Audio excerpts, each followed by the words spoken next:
On this show, we have been ahead of the game when it comes to raising the issue of the Muslim vote at the next election. It all started days after the October 7th attack by Hamas on Israel. The Electoral Commission was asked to register a new party of Islam.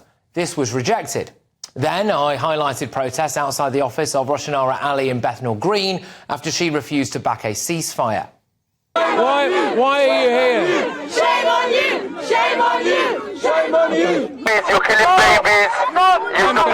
You support killing of babies. I don't. Now the lawyer for ISIS bride Shamima Begum is standing in that seat against the Labour candidate. Constituents desperately wrote in or even called on Roshanara to do something, or at least say something publicly that would help bring an end to this horror.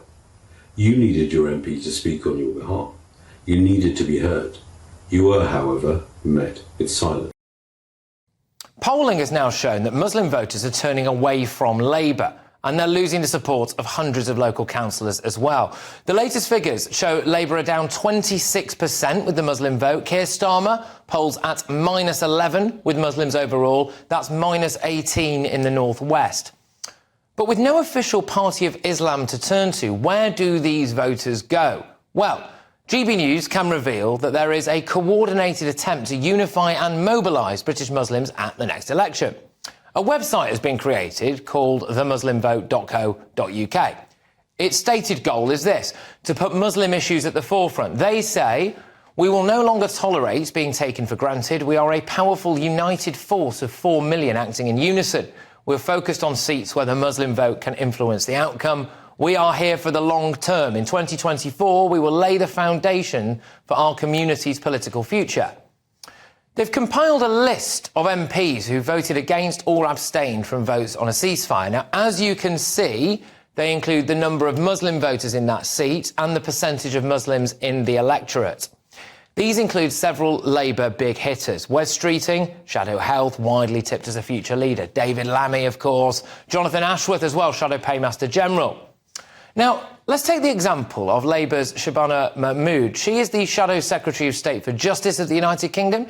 She abstained on the ceasefire vote, and 42.6% of her constituency are Muslim. What does the group, the Muslim Vote, want to do in these seats? Well, they want independent Muslim candidates to stand on a pro-Palestine and pro-Muslim issue ticket. They say, "We want the Muslim voice heard across the political spectrum on issues like Palestine and much more. Beyond this, we look to create viable grassroots political infrastructure in our communities." They go on to say, for the first time, the Muslim community has united and is acting as one at the ballot box. And we've come well prepared. We have substantial funding to drive our impactful campaigns. We command an audience of 20 million monthly visitors through our affiliated organisations, amplifying our voice. Our dedicated volunteers will be coming to a doorstep near you. They also say they've lawyered up. We have multiple pro bono legal organisations ready to help you navigate the legal issues that political campaigning inevitably comes with. Who are supporting the Muslim vote? Well, they include the Muslim Council of Wales, who issued a statement slamming Keir Starmer after he visited a mosque and essentially got turfed out. It includes the Muslim Council of Britain and the Muslim Council of Scotland. It also includes Prevent Watch, which claims to support people impacted by our anti-terror/radicalisation prevent scheme. It includes a Muslim dating app, Muzz, amongst a lot of others. They say they have deep backing and will be coming to a doorstep near you. Now, GB News has approached the Muslim vote and asked them to respond to the following questions. Who is funding you? Who is offering this legal advice? What firms do they represent? Who are the individuals?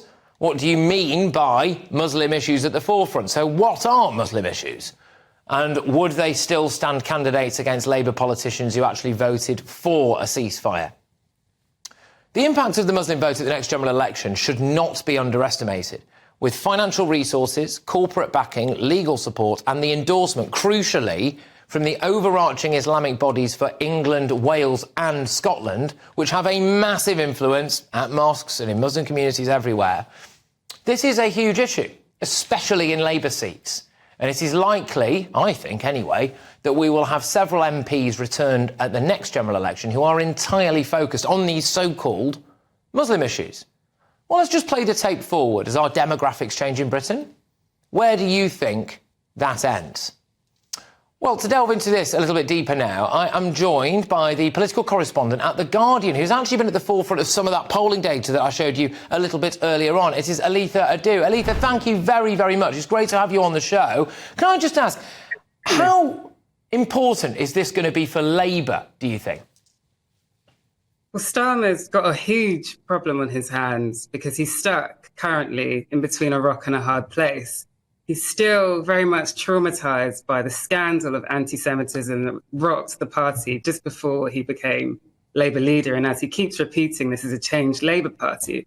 Then we've got a group of ethnic minority voters, Muslims, Asian people, and black voters who currently believe that there's a perception he doesn't really care about what they think. He doesn't really care about anti-black racism. He doesn't care about Islamophobia.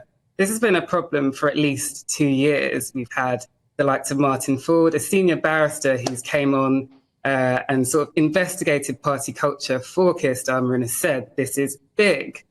Now, obviously, since October 7th, these horrible attacks, we've got a perception that's been created by Keir Starmer, now apparently not claiming to hear what Muslim voters feel and what they're worried about. They are concerned about Israeli bombardment of Gaza. And he gave that horrific interview on LBC just after a really great party conference in October in which he said Israel does have the right to cut off power and water to Gaza. This created a huge issue ever since. In that clip, to be honest, Patrick, he didn't really apologise for it. And since then, obviously, groups like the Muslim voters, you rightly point out, they have said, well, it's taken him too late to clarify his position.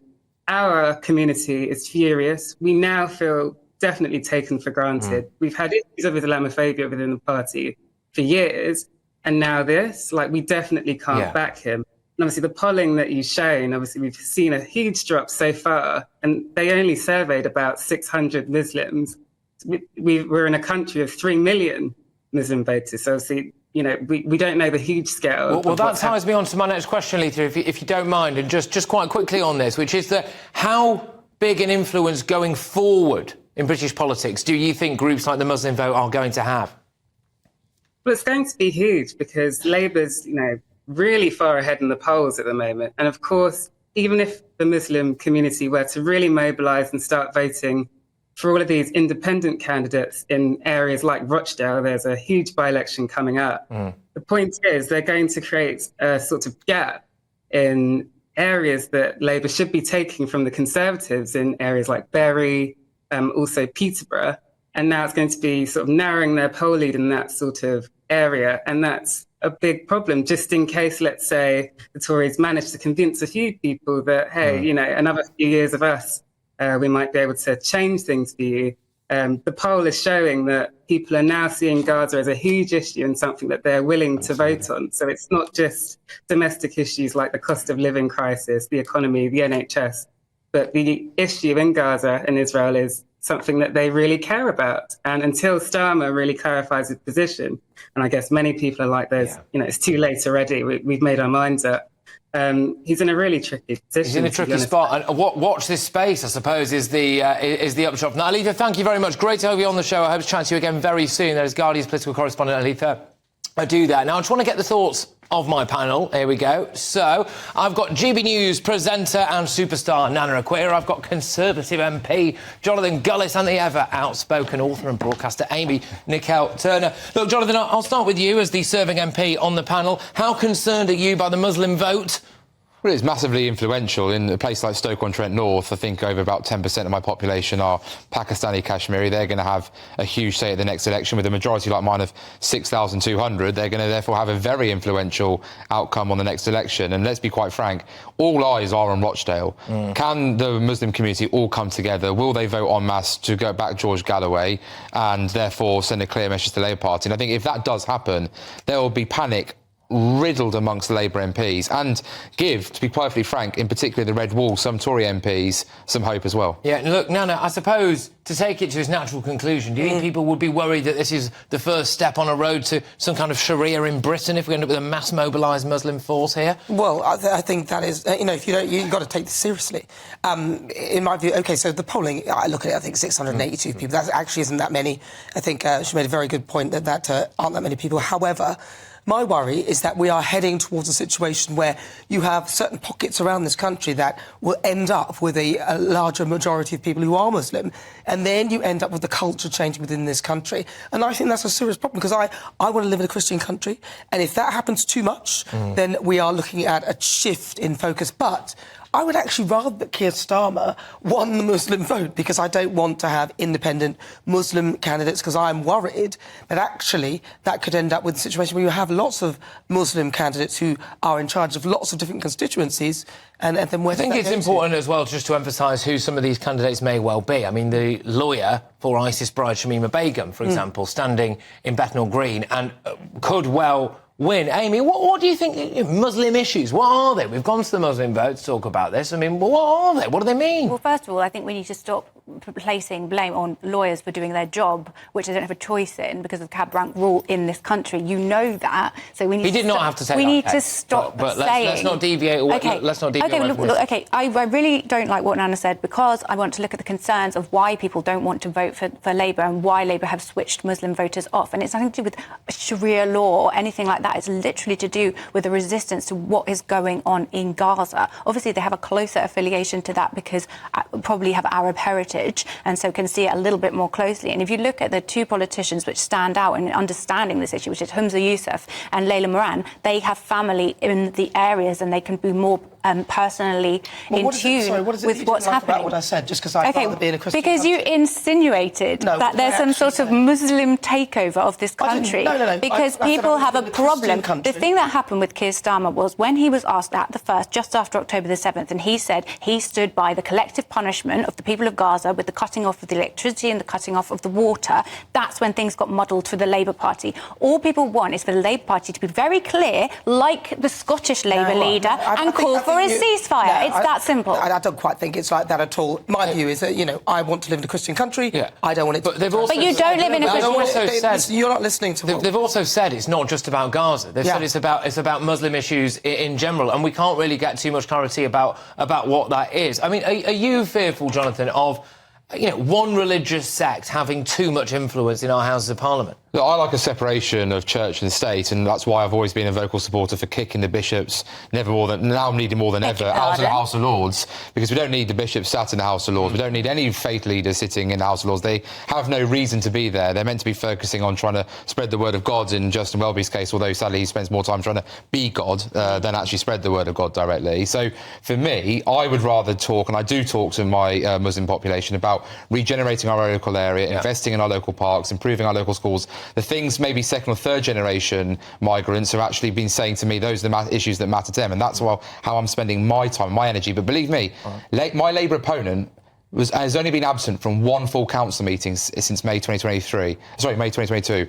and that was the one where the council was having a debate on a ceasefire motion, and was subsequently in January asked what his view was and said, I've made my position clear, I'll write to you, without saying what it was at all. What are Muslim issues, though? That's what I want to know. This is what we're trying to get at. And sorry, we're out of time on this one now, but it's absolutely spot on, right? This is it, and I think they need to answer that.